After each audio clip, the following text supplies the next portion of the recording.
कालिदास के नाम तो अहाँ सुनने हेबै और कालिदास के ई स्थान छै जतऽ हम सब छियै एखन। सामने में हुनकर पुस्तक के नाम रघुवंशम, अभिज्ञान शाकुंतलम और कुमार संभवम। हमरा लगैया मेघदूतम और जे हुनकर किछु किछु प्रसिद्ध पुस्तक छै ओ पुस्तक अहाँके देख सकै छियै से सब पूरा एकदम से टूटि के हटि चुकल छै। अब एहिके लेल जिम्मेदार के छी? जिम्मेदार हम छियै, अहाँ छी, समाज छै और सरकार छै। 3600 स्मारक स्थल के नाम छै पूरा भारत के अंदर में, लेकिन जाहिमे कि कालिदास स्थान के तो कोनो स्थाने नहीं छै।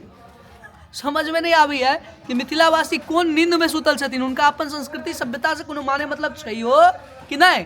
अहाँ की सोचै छी? कियाकि अगला जेनरेशन के लेल एकटा बहुत पैघ चैलेंज छै। चूँकि आब देखियौ ने, एहिठाम देखलियै एहि पर चढ़ै छै, केओ एहि पर चढ़ै छै, केओ एहि पर चढ़ै छै, सबटा नष्ट भऽ गेल छै और जे छै बचल सेहो नष्ट भऽ। सामने में अहाँके एगो प्रमाण है, देख लियौ, अहाँ सामने में देख लियौ, ई अहाँके जे देखा रहल है ई बिल्कुल प्रतीक छै।